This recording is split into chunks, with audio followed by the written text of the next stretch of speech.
हम पढ़ रहे हैं बेटा साइकोलॉजी की डेवलपमेंट। तो हम कहते हैं बेटा 18th सेंचुरी में क्रिश्चियन वुल्फ आया। Christian wolf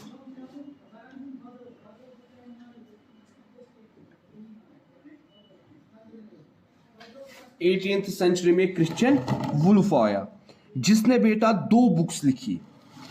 road 2 books on psychology. Road 2 books on psychology. Road 2 books on psychology, जिसने साइकोलॉजी के रिलेटेड 2 बुक्स लिखी। पहली बुक जो इसने लिखी उसका नाम था साइकोलॉजी एम्पेरिका। साइकोलॉजिया एम्पेरिका। साइकोलॉजिया एम्पेरिका या एम्पेरिकल साइकोलॉजी। साइकोलॉजिकल एम्पेरिका। और बेटा दूसरी बुक जो इसने लिखी उसका नाम था साइकोलॉजिया रेशनला। साइकोलॉजिया रेशनला।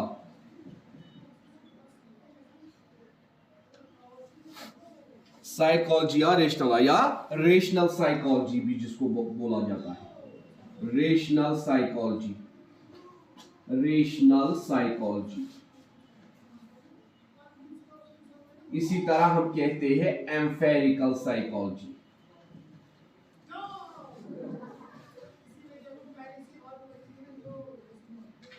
ठीक है, तो हम कहते हैं 18th सेंचुरी में क्रिश्चियन वुल्फ आया।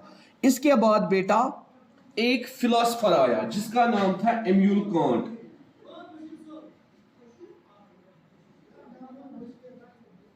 Emmanuel Kant. IMMANUEL। Immanuel Kant, जिसका कहना क्या था, साइकोलॉजी जो है, psychology cannot be considered as natural science. As natural science. Psychology natural science नहीं है। और ये क्या समझता था, psychology is a part of philosophy, because its phenomena cannot be quantified। because its phenomena cannot be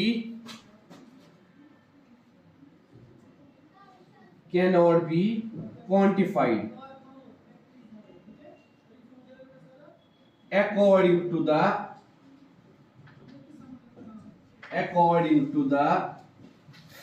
its phenomenon cannot be quantified according to the natural science। according to the natural science। इसके phenomenas को हम quantify नहीं करते हैं according to natural science. ठीक है बेटा, इसीलिए साइकोलॉजी क्या है, साइकोलॉजी नेचुरल साइंस नहीं है।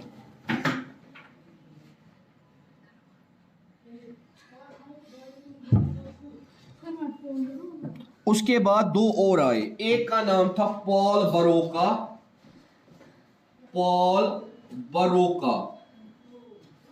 और दूसरे का नाम था कॉरल विनक्रेन। Carl विनक्रेन।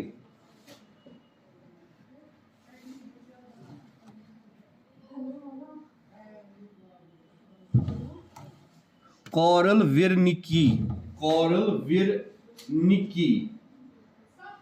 Paul Broca and Carl विर्निकी।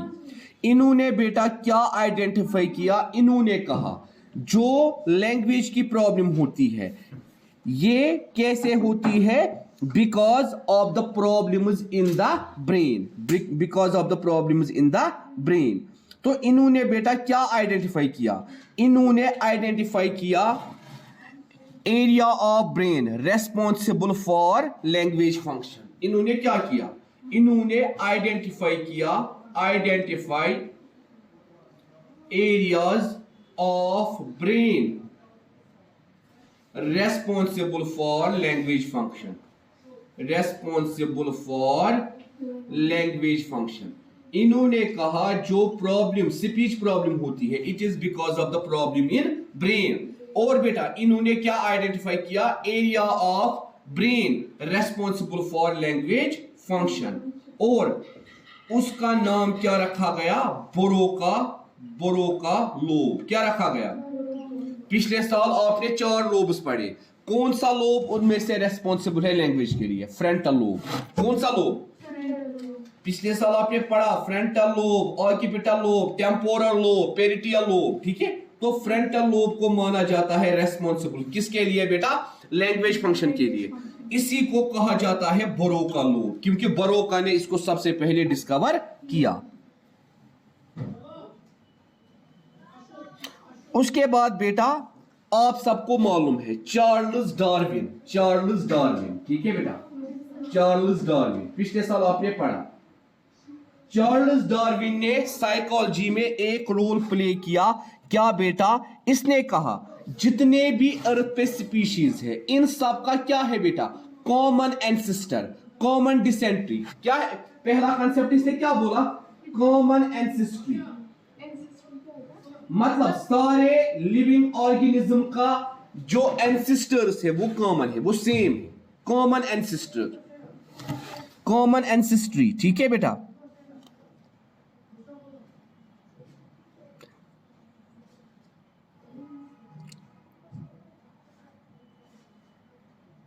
और बेटा इसने क्या कहा, इसने कहा लिविंग ऑर्गेनिज्म जो है, लिविंग ऑर्गेनिज्म अपने एंसेस्टर से डिफरेंट क्यों है, बिकॉज ऑफ सक्सेसिव चेंज। उन चेंजों को इसने क्या बोला, एवोल्यूशन। इसने पहली बार किसका कंसेप्ट दिया, एवोल्यूशनरी चेंजेस। क्या बोला, एवोल्यूशनरी चेंजेस। तीसरा कंसेप्ट इसने क्या दिया,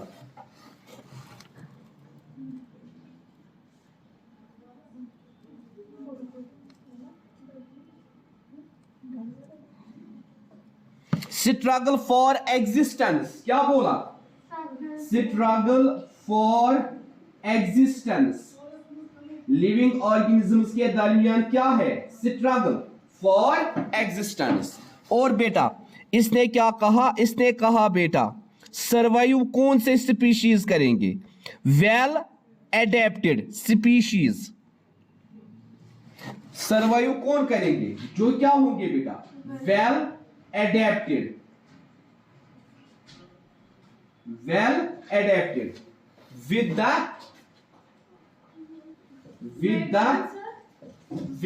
environmental changes, with the environmental changes, with the environmental changes। जो स्पीशीज एनवायरमेंटल चेंजेस के साथ अडेप्ट करेंगे उन्हीं वही स्पीशीज सरवाइव करेंगे। और बेटा इसने एक बुक लिखी, किस पे लिखी book, origin of species, origin of species, origin of species. ये बुक इसने बेटा कब लिखी, 1859 में, जिसके अंदर इसने बेटा ये कंसेप्ट्स हमें बताए।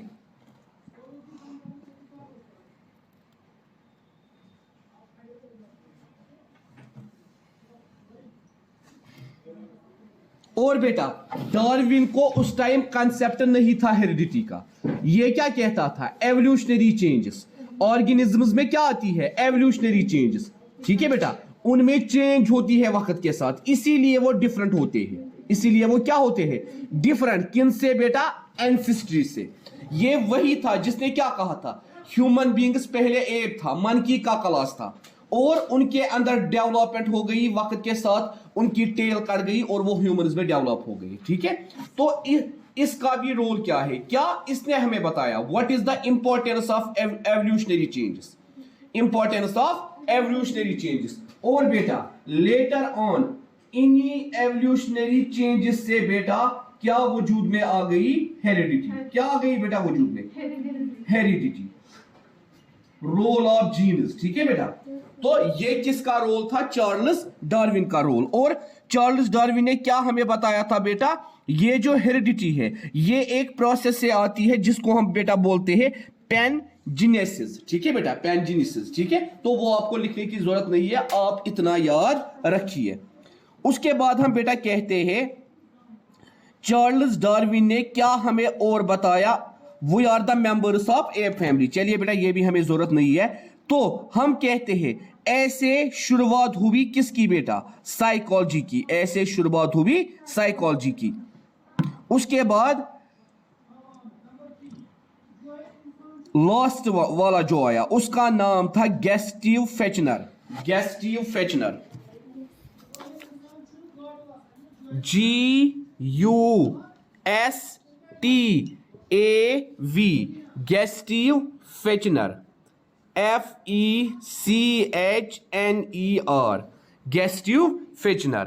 इसने बेटा क्या किया, foundation of psychology as a natural science, क्या किया बेटा, foundation of psychology as natural science, foundation of psychology as natural science,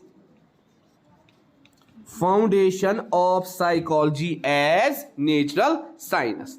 तो बेटा हम कहते हैं इसी ने हमें बताया साइकोलॉजी क्या है बेटा, नेचुरल साइंस, साइकोलॉजी क्या है, नेचुरल साइंस। इस तरह से बेटा साइकोलॉजी की शुरुआत हुई एज ए नेचुरल साइंस, ठीक है बेटा, साइकोलॉजी की शुरुआत इस तरह से क्या हुई बेटा, एज ए नेचुरल साइंस। उसके बाद हम बेटा कहते हैं जब गैस्टिव फेचनर ने कहा foundation of psychology as a natural science, यहां से बेटा शुरुआत होती है फॉर्मल डिसिप्लिन, वो होती है बेटा 1879 में। तो बेटा 1879 में क्या होता है, formal beginning, formal beginning of psychology as a scientific discipline, scientific discipline. तो यहां से बेटा साइकोलॉजी शुरुआत होती है, रियल साइकोलॉजी। अभी तक जो साइकोलॉजी थी वो क्या थी बेटा, फिलोसफिकल साइकोलॉजी, वो क्या थी बेटा, फिलोसफिकल साइकोलॉजी। यहां साइकोलॉजी को इंडिपेंडेंट एग्जिस्टेंस मिलती है, यहां से साइकोलॉजी इंडिपेंडेंटली वजूद में आती है, ठीक है बेटा। Formal beginning of psychology as a scientific discipline, ठीक है बेटा, when in Leipzig, Leipzig Germany, Leipzig Germany, ठीक है बेटा,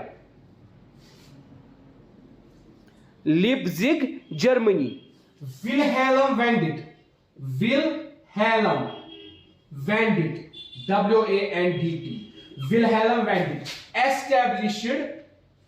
established first psychological laboratory for first psychological laboratory for psychological phenomena, for psychological phenomena। किनके लिए बेटा, साइकोलॉजिकल फिनोमिनास की। अब देखिए बेटा, अगर मैंने पहले दिन ही सीधे टेक्स्ट बुक का लेसन उठाया होता, मैं आपको बोलता 1879 में लेबोरेटरी बनी, सर उससे पहले फिर साइकोलॉजी क्या थी, ठीक है बेटा। तो यहां बेटा फॉर्मल बिगिनिंग साइकोलॉजी की यहां होती है, फॉर्मल बिगिनिंग साइकोलॉजी की as a independent discipline, as a independent subject, ठीक है बेटा। यहां इसकी एस्टेब्लिशमेंट होती है जब पहली बार कौन बेटा, विल्हेल्म वेंडिट 1879 में साइकोलॉजिकल लेबोरेटरी एस्टेब्लिश करता है। एंड बेटा this is called the father of psychology, इसको क्या कहा जाता है, फादर ऑफ साइकोलॉजी। अभी तक हमने बहुत फादर्स देखे अलग अलग फिलोसफिकल साइकोलॉजी के, फादर ऑफ साइकोलॉजी, ठीक है बेटा, इसको कहा जाता है बेटा फादर ऑफ साइकोलॉजी। मगर किस साइकोलॉजी, इंडिपेंडेंट साइकोलॉजी। जब साइकोलॉजी क्या बनी बेटा? इंडिपेंडेंट बनी, इंडिपेंडेंट साइकोलॉजी, या हम कहते हैं जब साइकोलॉजी क्या बनी? इंडिपेंडेंट, या साइंटिफिक डिसिप्लिन जब साइकोलॉजी बनी, साइंटिफिक डिसिप्लिन। तो यहां से बेटा शुरू होती है फॉर्मल बिगिनिंग ऑफ साइकोलॉजी। उसके बाद इसी टाइम में William James 1892, William James 1892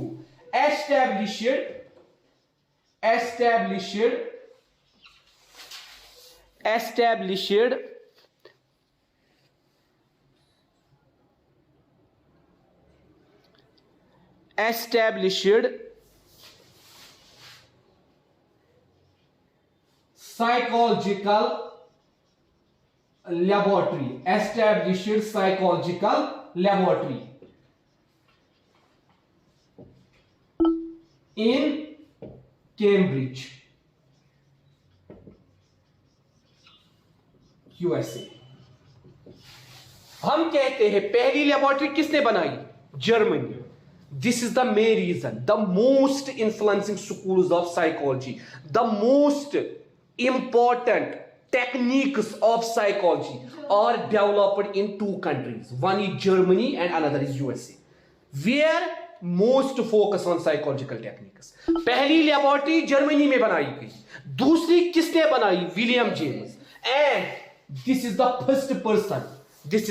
first person who supports the psychology is a study of behavior, जो हम later on पढ़ेंगे। अभी तक हमने दो ही डेफिनेशंस अंडरस्टैंड की, लेटर ऑन हम देखेंगे। तो इसने बेटा 1890 में लेबोरेटरी एस्टेब्लिश की, साइकोलॉजिकल लेबोरेटरी कहां पे? कैम्ब्रिज में। और बेटा 1892 में इसने पब्लिश की बुक साइकोलॉजी पे, पब्लिश्ड बुक ऑन साइकोलॉजी। तो हम कहते हैं इसको माना जाता है फर्स्ट साइकोलॉजिकल बुक। किसने बेटा? 1892 में इसी विलियम जेम्स ने साइकोलॉजी की बुक पब्लिश की, द प्रिंसिपल्स ऑफ साइकोलॉजी। नाम क्या था बुक का? The principles of psychology, the principles of psychology. तो पहले इसने बुक की पब्लिश 1890 में, उसके बाद 1892 में इसने लेबोरेटरी बनाई। 1890 में इसने बुक पब्लिश की, 1892 में इसने लेबोरेटरी बनाई। ठीक है बेटा। तो हम कहते हैं इस तरह से साइकोलॉजी की independence as an independent field psychology वजूद में आ गई। उसके बाद बेटा हम कहते हैं 1892 में जब 1892 में इसने क्या की? Establish laboratory. इसी 1892 में अमेरिकन साइकोलॉजी एसोसिएशन वजूद में आई, APA, अमेरिकन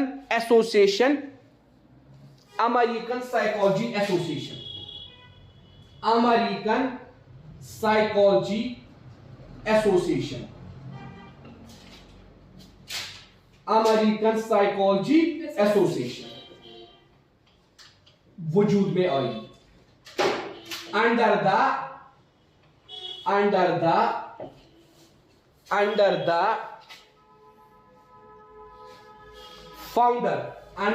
फाउंडर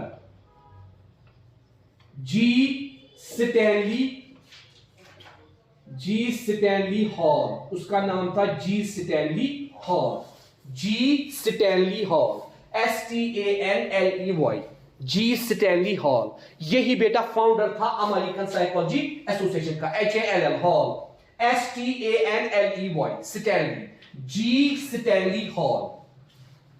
ये बेटा फाउंडर था अमेरिकन एसोसिएशन का। ठीक है बेटा, अमेरिकन साइकोलॉजी एसोसिएशन, जो बेटा वजूद में आई 1892 में, अमेरिकन साइकोलॉजी एसोसिएशन। क्योंकि बेटा इसको बेटा विलियम जेम्स ने कैम्ब्रिज में पहले लेबोरेटरी खोली, साइकोलॉजिकल लेबोरेटरी। उसके बाद इसी से इंस्पायर होकर अमेरिका ने क्या काम किया? American psychology Association under the founder G Stanley Hall, and this is the association which heads all countries. ये वो एसोसिएशन है जो किसको हेड करती है? All countries. जितने भी साइकोलॉजी के फिनोमिनास है, साइकोलॉजिकल डिसऑर्डर्स है या कोई भी चीज है, उनको बेटा डेफिनेशन, उनको बेटा प्रॉपर फिनोमिना, उनको बेटा प्रॉपर कंक्लूजन, उनको बेटा हर कोई काम कौन करता है? American psychology association. दुनिया में जितने भी साइकोलॉजिस्ट्स हैं, जब उनको कोई प्रॉब्लम आती है वो इसी एसोसिएशन के साथ बात करते हैं।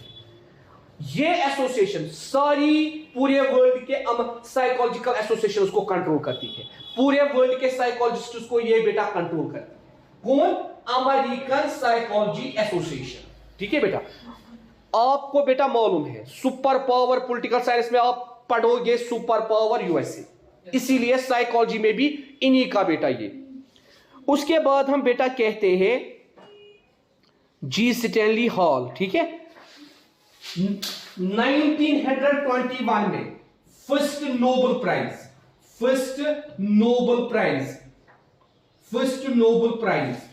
For psychological research 1921 first Nobel prize for psychological research.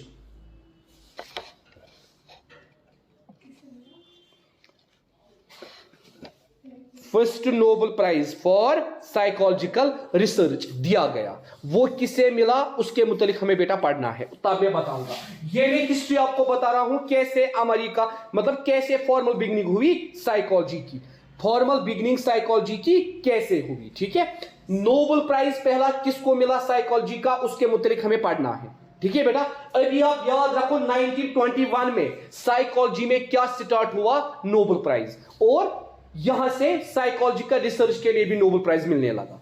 1921 में पहला नोबेल प्राइज मिलता है साइकोलॉजिकल रिसर्च करने के लिए। उसके बाद हम बेटा कहते हैं वंस फॉर्मल बिगिनिंग हो गई, ठीक है बेटा, अमेरिकन एसोसिएशन भी वजूद में आ गई, कैम्ब्रिज में भी लेबोरेटरी बन गई, इसी तरह बेटा जर्मनी में भी लेबोरेटरी बन गई। अब इन्होंने बोला, बहुत सारे लोगों के दिमाग में क्वेश्चन आया, Why we study psychology? Why we study psychology? क्योंकि बेटा अब क्या साइकोलॉजी बनी? इंडिपेंडेंट। अब क्या साइकोलॉजी बनी? इंडिपेंडेंट। अब इनके दिमाग में क्वेश्चन क्या आया? Why we study psychology? हमें साइकोलॉजी क्यों पढ़नी है? या आपको कोई क्वेश्चन करेगा, Why you study psychology? बेटा क्यों आपको साइकोलॉजी पढ़नी है? पहले क्वेश्चन का इन्होंने जवाब दिया, क्योंकि अब बेटा साइकोलॉजी इंडिपेंडेंट हो गई, अब इनको जवाब देना पड़ा, Why we learn psychology? ठीक है बेटा, वाई वी लर्न साइकोलॉजी। पहली चीज जो इन्होंने बताया हमें साइकोलॉजी इसलिए पढ़ना है क्योंकि साइकोलॉजी हमें बोलती है क्या? Nature and mechanism of behaviour. पहली चीज, nature and mechanism of behaviour. एक तो हम बिहेवियर का क्या जानेंगे? नेचर, बिहेवियर का नेचर कैसा है और मैकेनिज्म कैसा है। मतलब बिहेवियर क्या होता है, बिहेवियर कैसे है, short behaviour, enduring behaviour, covert behaviour, overt behaviour, simple behaviour, complex behaviour. एक तो हमें पता चलेगा हाउ इंडिविजुअल्स बिहेव, एक इंडिविजुअल के बिहेवियर का नेचर कैसा है, साथ साथ mechanism of behaviour, how we can change the behaviour, how we can control the behaviour. इसीलिए हमें क्या पढ़ना है? साइकोलॉजी। और इस बिहेवियर के साथ साथ एक्सपीरियंस, इस बिहेवियर के साथ साथ हमें क्या करना है बेटा? Experience. What is the difference between your experience and my experience? What is the difference between experience of elders and experience of young ones? इसमें क्या डिफरेंस है, यह हमें जानना है। इसी तरह बेटा इन्होंने तीसरी चीज जो बेटा इन्होंने कही वो कही मेंटल प्रोसेस। क्या बेटा? Mental process. तो कोई भी आपको बताएगा why do you study psychology? पहला point, nature and mechanism of behaviour, experience, mental process. क्योंकि हमें जानना है क्या फर्क है बिहेवियर में, ठीक है बेटा, बिहेवियर क्या होता है और बिहेवियर कैसे हम कंट्रोल करते हैं, कैसे चेंज करते हैं, पहली चीज। दूसरी चीज इन्होंने क्या बोली, psychology understands us how mind works. Psychology understands us how mind works. Psychology understands us how mind works. Psychology हमें बोलेगी माइंड कैसे काम करता है, अंडरस्टैंड कराइए माइंड कैसे काम करता है, how mind works and how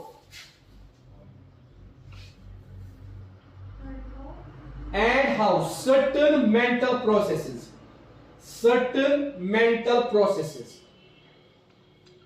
and how certain mental processes results in specific behavior, results in specific behavior।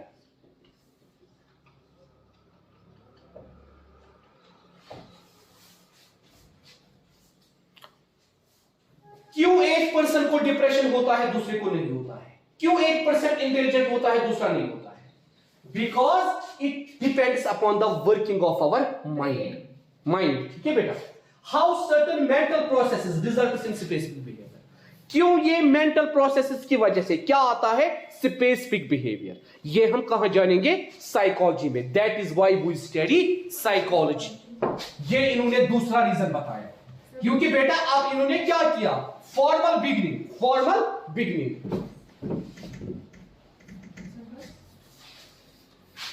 इतना ही फॉर्मल बिगिनिंग, ठीक है। तीसरी चीज जो इन्होंने बेटा बोली, चलिए इसमें 6 पॉइंट्स है, वही 6 हम डिस्कस करेंगे बस। अंडरस्टैंडिंग योरसेल्फ बेटर, तीसरी चीज, आप अपने आप को कैसे अंडरस्टैंड करोगे, understanding yourself and others better, ये साइकोलॉजी ही है जो आपको अंडरस्टैंड करवाएगी अपने आप को और साथ साथ बाकी लोगों को, ठीक है बेटा। इसीलिए साइकोलॉजी की जरूरत है। अभी जवाब दे रहे हैं, अगर हमने साइकोलॉजी को इंडिपेंडेंट बनाया, क्यों बनाया, अगर साइकोलॉजी की फॉर्मल बिगिनिंग होगी, क्यों होगी, ठीक है बेटा। Understand yourself and others better, point number 4।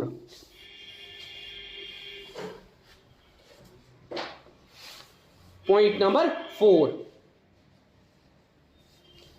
understand the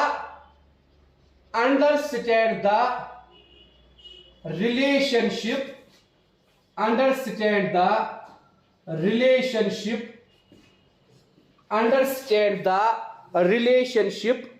between behavior and mental process,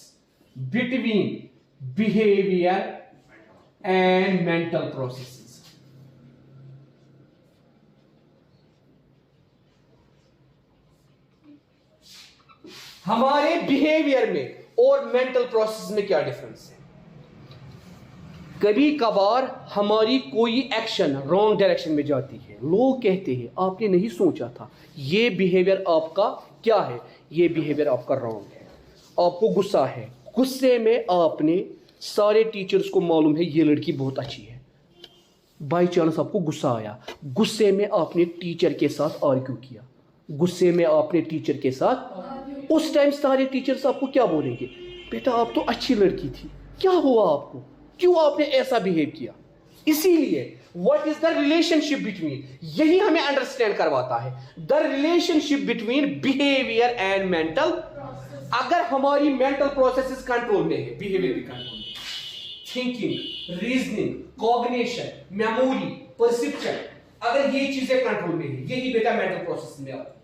अगर ये चीजें कंट्रोल में है, आपका बिहेवियर भी कंट्रोल में। यही हमें अंडरस्टैंड करवाती है क्या रिलेशनशिप है किस किस में, बिहेवियर में और मेंटल प्रोसेस में।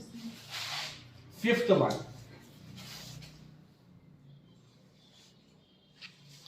It is psychology which makes you better communicator. Psychology makes you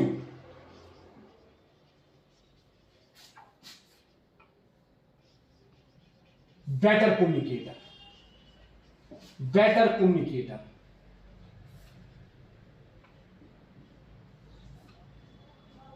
Psychology makes you better communicator. Example is from तारे जमीन पर, ईशान नंद किशोर अवस्थी।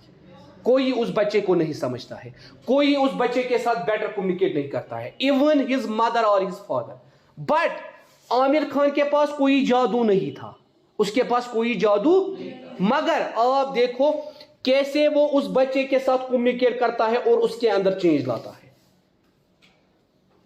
हर किसी कंपनी में जो एम्प्लॉयज काम करते हैं, how can they tackle with other employees? Boss कैसे बाकी एम्प्लॉयज को खुश रखता है, बैंक का मैनेजर कैसे बाकी एम्प्लॉयज को खुश रखेगा। कल को आप किसी कंपनी के बॉस बनेंगे, अगर आपकी इंटरेक्शन, अगर आपकी कम्युनिकेशन बेटर है, अगर आप लोगों को समझते हो, लोगों की मुश्किलों को समझते हो, you became a better person. तो कैसे हम लोगों को अंडरस्टैंड करेंगे, कैसे हम लोगों का बिहेवियर जज करेंगे, ये हमें साइकोलॉजी करवाती है। Psychology makes you better communicator. उसके बाद बेटा last one, psychology promotes critical thinking and skill. Psychology promotes critical thinking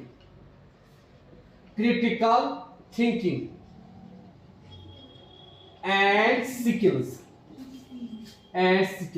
What is the difference between ordinary thinking and critical thinking? सोचते तो सब है, फैसले क्यों ऑर्डिनरी लोग लेते? आप घर में एक प्रॉब्लम पे सोचती हो, मुझे इसका सॉल्यूशन निकालना है, आपको सॉल्यूशन नहीं मिलता है, आप अपनी सहेली को बताती हो, जब ये आपको सॉल्यूशन बोलती है, आप बोलती मेरे दिमाग में ये क्यों नहीं आया, मेरे दिमाग में ये क्यों नहीं, मैंने क्यों नहीं ऐसा सोचा, मैंने क्यों ऐसा नहीं सोचा। This is called critical thinking, and critical thinking is responsible for making decision लेने के लिए। आपको क्या चाहिए बेटा? Critical thinking and skill. ये आपके अंदर कौन डेवलप करता है? साइकोलॉजी। तो जब साइकोलॉजी एज इंडिपेंडेंट वजूद में आई, जब उनको क्वेश्चन कहा गया कि साइकोलॉजी की इंडिपेंडेंस जब हो गई, क्यों हम साइकोलॉजी पढ़, why do we study psychology, तो रीजन आपके सामने। ठीक है बेटा, आज के लिए इतना काफी है। आप बोल रहे हो तो